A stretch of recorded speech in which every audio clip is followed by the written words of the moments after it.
Bismillahirrahmanirrahim. Kembali lagi bersama Kasan di sini. Kita akan lanjut membedah soal UTBK atau SNBT dalam kategori literasi dalam bahasa Inggris. Kita akan mencoba soal yang lain dengan tipe soal yang berbeda, tetapi dengan teks yang sama. Mari kita lihat berikut ini. Pertama-tama, seperti biasa kita baca dulu soalnya, kemudian kita tentukan tipe soalnya. Which of the following is the author's false idea? Which of the following, yang mana dari berikut ini ya, is adalah the author's false idea. Ide yang keliru dari si penulis. Jadi tipe soal untuk nomor 3 ini, tipe soalnya adalah author's false idea ya. Gagasan yang keliru dari si penulis. Maksudnya keliru gimana di sini gitu ya. Jadi semua opsi di sini, opsi A, B, C, D dan E itu semuanya berisi kalimat-kalimat yang diambil dari teks ini. Ya. Jadi semua yang ada di A, B, C, D dan E ini semuanya adalah berasal dari teks ini. Dikutip kemudian dimasukkan ke A, B, C, D, dan E. Tetapi di antara 5 opsi ini ya, terdapat satu opsi yang memang itu keliru ya, atau dia tidak sesuai dengan gagasan penulis yang lainnya di kalimat sebelumnya atau berbeda dengan kalimat sesudahnya atau berbeda dengan topiknya. Misalnya, ketika kita membahas manfaat dari jeruk, misalnya ya, jeruk itu sangat bermanfaat ya, dia kaya akan vitamin C. Oleh karena itu, maka orang yang kekurangan vitamin C sebaiknya jangan mengkonsumsi jeruk. Nah, kalimat terakhir ini, orang yang kekurangan vitamin C sebaiknya jangan mengkonsumsi jeruk, itu pertama, dia itu salah dalam dirinya sendiri ya. Jadi kalimat tersebut memang salah ya. Orang kekurangan vitamin C tapi jangan makan jeruk ya, padahal jeruk itu kaya akan vitamin C. Yang kedua, kalimat yang terakhir tersebut juga tadi dia bertentangan dengan kalimat sebelumnya yang menyatakan bahwa jeruk itu bermanfaat, kemudian dia kaya akan vitamin C. Nah, yang harus kita lakukan dari pertanyaan ini itu adalah kita mencoba mencari di dalam 5 pilihan ini manakah yang memang dia itu keliru. Sebetulnya ini dibuat keliru sengaja ya oleh pembuat soal. Jadi dari teks aslinya soal teks ini sebetulnya tidak keliru, tetapi dibuat keliru oleh pembuat soal supaya dibikin menjadi soal author's false idea. Tipe soal ini ada di beberapa tahun yang lalu ya. Nah, barangkali nanti suatu saat ada lagi tipe soal begini, paling tidak kita sudah tahu ya bahwa tipe soal author's false idea itu adalah seperti itu. Kita diminta untuk mencari di antara 5 opsi ini manakah yang memang keliru ya. Jadi semua 5 opsi ini sekali lagi diambil dari teks, tetapi hanya satu yang memang dia keliru. Mari kita lihat langkah-langkahnya. Tipe soalnya namanya author's false idea. Kemudian cara menemukan jawabannya, pertama, setiap opsi tadi ya berisi kalimat yang diambil dari teks. Maka gunakanlah kata-kata kunci yang spesifik dari tiap-tiap opsi jika ingin mengetahui lokasinya dalam teks ya. Jadi kita bisa perlu tahu, bisa juga enggak ya. Tergantung ya. Bisa kita perlu tahu supaya apa? Supaya kita bisa tahu apakah dia bertentangan ataukah tidak dengan kalimat sebelumnya. Apakah dia bertentangan ataukah berselisih dengan kalimat-kalimat lainnya ataukah tidak. Apakah dia bertentangan dengan topiknya ataukah tidak. Nah, itu kita perlu tahu dia itu di mana dalam teks supaya kita bisa baca kalimat sebelumnya. Tetapi tidak harus ya. Kenapa? Mari kita lihat di sini. Baca dan periksalah kalimat-kalimat tersebut. Apakah bagian-bagian dari kalimat itu saling bertentangan satu sama lain? Jadi apakah kalimatnya memang dia itu ada pertentangan di dalamnya gitu. Misalnya Jeruk itu mengandung vitamin C, karena itu janganlah mengkonsumsi jeruk. Nah, itu kan bertentangan ya. Nah, kalau ada opsi yang begitu, yang aneh seperti itu, yang janggal seperti itu, maka kita pilih itu adalah author's false idea. Kemudian kalau kita nggak nemu ya opsi yang begitu, setelah kita baca A, B, C, D, E, itu nggak ada yang aneh ya, baru kita coba lihat ya kalimat itu apakah kalimat tersebut senada ataukah tidak dengan kalimat sebelum atau sesudahnya. Ya biasanya dengan sebelumnya ya. Atau apakah ia bertentangan dengan topik paragrafnya ataukah tidak ya, atau dengan topik teksnya ataukah tidak. Jadi kita lihat kalau bertentangan dengan topiknya, misalnya topiknya menjelaskan manfaat jeruk, tapi di situ tiba-tiba ada ungkapan yang seolah-olah jangan mengkonsumsi jeruk. Nah, itu kan tidak senada gitu ya. Nah, berarti itu adalah false idea-nya. Nah, kemudian yang ketiga, jika bagian-bagian kalimat saling bertentangan, tadi ya kalau kita baca A, B, C, D, E itu ada satu yang aneh gitu ya, yang isinya kontradiktif atau bertentangan, atau tidak senada dengan kalimat sekitarnya, atau bertentangan dengan topik paragrafnya, maka opsi tersebutlah yang jadi jawabannya ya. Mari kita di sini kembali kepada teks yang tadi ya.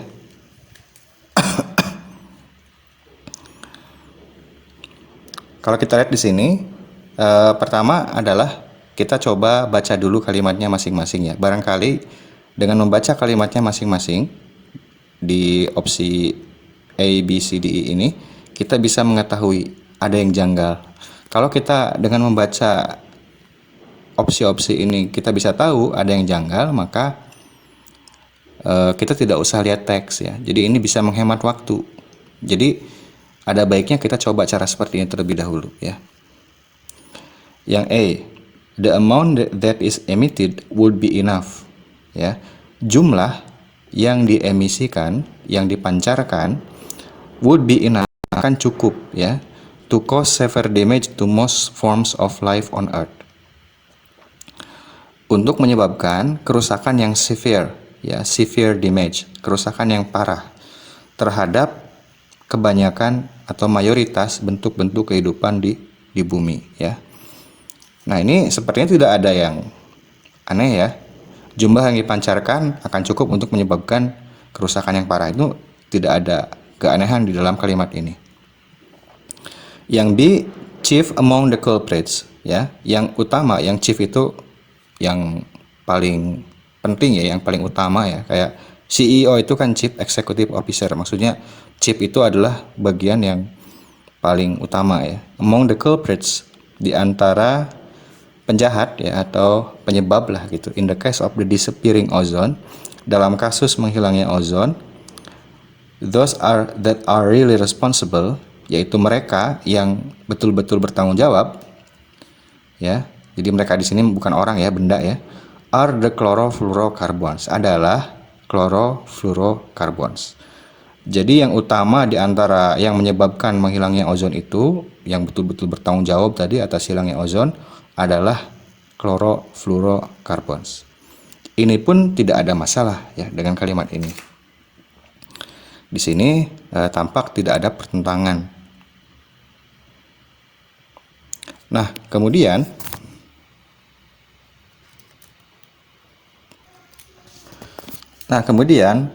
ozone is a form of oxygen in which each molecule consists of 3 atoms.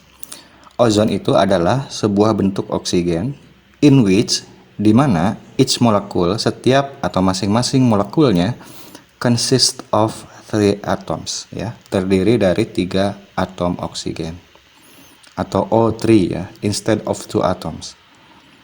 Alih-alih 2 atom atau O2.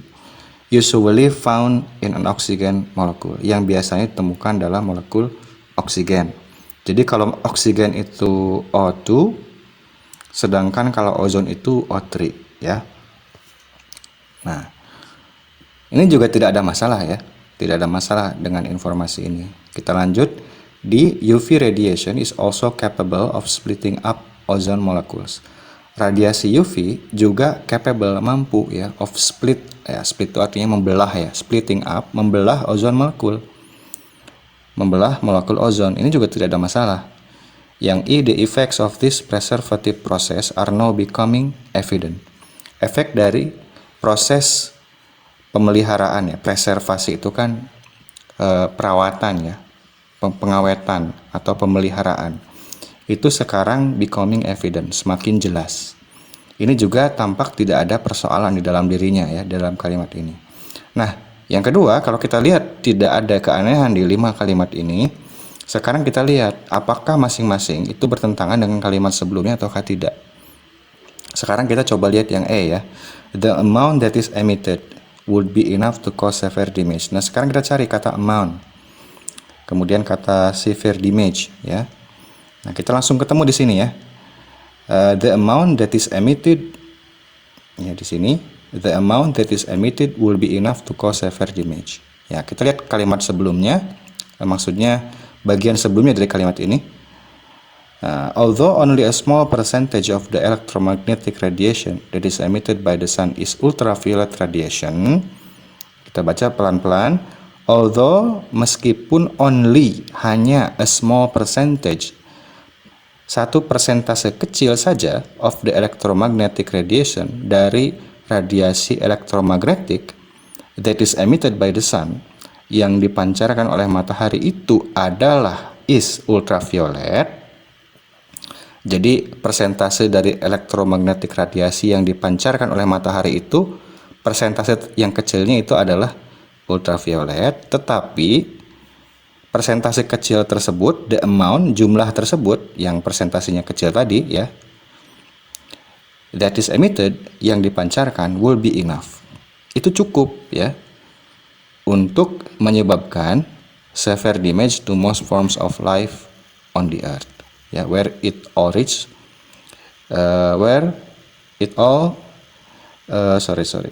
most forms of life on earth, were it all to reach the surface of the earth. Nah, jadi dia akan cukup untuk menyebabkan kerusakan parah bagi kebanyakan atau mayoritas bentuk-bentuk kehidupan di bumi. Were it, nah were it ini sama dengan if it were.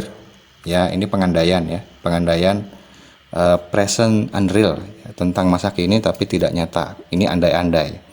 Seandainya dia ya semuanya itu to reach the surface of the earth. Semua jumlah tadi itu mencapai permukaan bumi ya. Nah, ada masalah nggak kira-kira dengan kalimat atau bagian dari kalimat sebelumnya? Tidak ada masalah ya. Jadi meskipun jumlah persentase kecil dari radiasi elektromagnetik itu adalah UV radiation, tapi UV radiation dengan persentase kecil tersebut itu cukup ya untuk menyebabkan kerusakan kalau dia mencapai bumi gitu. Nah, ini tidak ada masalah yang E ya. Kemudian yang B, chief among the culprits, cari aja kata chief ya. Kita cari dari atas. Kata chief ini ada di sini ya. Nah, chief among the culprits in the case of the disappearing ozone itu are the chlorofluorocarbons ya. Yang utama di antara penjahat yang menyebabkan kasus hilangnya ozon ini itu adalah CFCs ya. Kita baca kalimat sebelumnya. Nyambung nggak kira-kira? Recently ya, baru-baru ini, however, the ozone layer over parts of the earth has been diminishing. Lapisan ozon over parts of the earth ya, itu di atas bagian-bagian bumi tertentu ya, di atas bagian-bagian beberapa bagian dari bumi itu has been diminishing. Itu telah dan sedang berkurang gitu. Telah dan sedang berkurang, diminishing ya. Nah, di antara chief among the culprits, di antara yang menjadi penjahatnya yang menyebabkan lenyapnya ozon tadi itu adalah CFCs gitu. Ini aneh nggak? Nyambung nggak kira-kira? Ini nyambung, tidak ada masalah ya. Jadi yang B juga bukan jawabannya. Jadi yang E bukan, yang B bukan. Sedangkan yang C, ozone is a form of oxygen in which each molecule bla bla bla. Jadi ini definisi dari ozon ya. Kita cari di O3, O2 ya, di mana? Ah, ini nih, yang paling mudah kita ketemu di sini. Nah, ozon adalah satu grup oksigen di mana masing-masing molekul terdiri dari 3 atom ya. Nah, sekarang kita baca kalimat sesudahnya. Nyambung nggak kira-kira? Ozone forms in the stratosphere in a process that is initiated by ultraviolet radiation from the sun. Ya, ozon itu terbentuk di stratosfer dalam sebuah proses yang diinisiasi oleh radiasi ultraviolet dari matahari. Ya. Nah, ini tidak ada masalah ya dengan kalimat sebelumnya, masih ngomongin ozon juga dan masih terkait ya. Kalau awal kalimat ini menjelaskan definisinya, kemudian kalimat yang keduanya menjelaskan proses terbentuknya ozon ini di stratosfer. Dan kalimat sebelumnya di paragraf 1 ini juga masih ngomongin ozone layer. Jadi ozone layer menyerap ya, absorbs much of the UV radiation and prevents it from reaching the earth, dan mencegahnya dari mencapai bumi. Ini tidak ada masalah di sini ya. Untuk yang C tidak ada masalah, tetap nyambung dengan kalimat sesudah dan sebelumnya. Kemudian yang D, UV radiation is also capable of splitting up ozone molecules. Tinggal cari kata UV radiation, kemudian splitting up ya. Atau capable di mana nih kira-kira? Di sini kita lihat.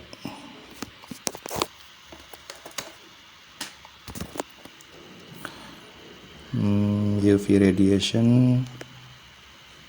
Nah, di sini ada kata splitting up ya. UV radiation is also capable of splitting up ozone molecules. Ya.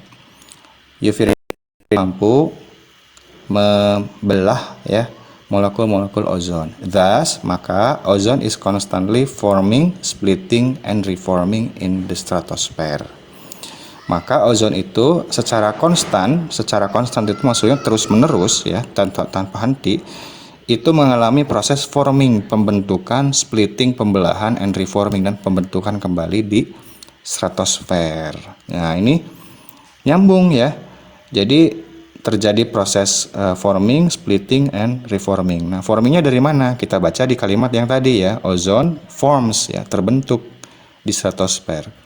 Kemudian di sini dia mengatakan splitting up ya. UV radiation itu mampu men-splitting up ozon juga. Jadi terjadi ozon itu mengalami proses forming, splitting, kemudian reforming kembali gitu. Nah, jadi tetap nyambung ya sampai sejauh ini, tidak ada yang aneh. Kemudian yang terakhir, nih harusnya ini keliru ya. Harusnya ini tidak nyambung dengan kalimat sebelumnya. Yang I, the effects of this preservative process are now becoming evident. Nah, kita cari kata preservative atau effect of this preservative process. Nah, di sini nih ada ya, the effects of this preservative process. Nah, kita baca bagian kalimatnya di sebelumnya. One chlorine atom, ya, satu atom klorin can ya dapat destroy hundreds of thousands of ozone molecules, ratusan ribu molekul ozon in this repetitious cycle, di siklus yang berulang-ulang ini ya. And the effect, dan dampak atau pengaruh atau akibat dari proses yang mengawetkan ini are now becoming evident. Itu sekarang itu menjadi semakin evident ya. Evident itu sama dengan clear ya, jelas gitu. Semakin terbukti ya, evidence kan bukti ya. Evident di sini artinya jelas ya, tampak.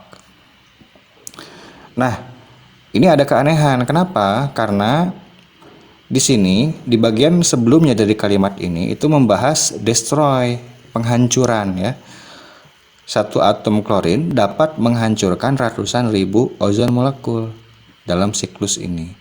Tetapi di sini efeknya bukan efek yang destruktif, efek yang menghancurkan, tapi efek yang preservatif, lawan dari destruktif. Destruktif menghancurkan, preservatif itu melestarikan, mengawetkan ya. Nah, ini ada kekeliruan di sini. Jadi prosesnya itu bukan proses preservatif, tapi harusnya proses destruktif gitu. Kenapa? Karena di kalimat ini kita membicarakan tentang penghancuran ya. Tentang menghancurkan gitu ya, bukan preserve ya, bukan mengawetkan.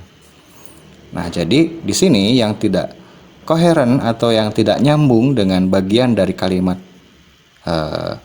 tersebut ya, bagian dari teks itu adalah yang I ya. Ini untuk tipe soal author's false idea. Memang ini lebih membutuhkan effort ya daripada tipe soal dari 2 soal sebelumnya. Tetapi itu berarti kita harus bisa mengukur ya, apakah soal ini akan didahulukan ataukah tidak. Kalau ingin didahulukan ya minimal pertama baca aja dulu ya, A, B, C, D, E-nya itu ada yang aneh atau enggak. Nah kalau misalnya nggak ada yang aneh semua ya lewat dulu aja, cari soal-soal yang lebih cepat ya. Habiskan dulu soal-soal yang lebih cepat, tipe-tipe soalnya yang lebih cepat, baru kemudian kita masuk ke soal-soal yang seperti ini. Demikian untuk soal ini, pembahasan soal yang ketiga ini dengan tipe soal author's false idea. Sampai ketemu di pembahasan soal-soal yang lainnya.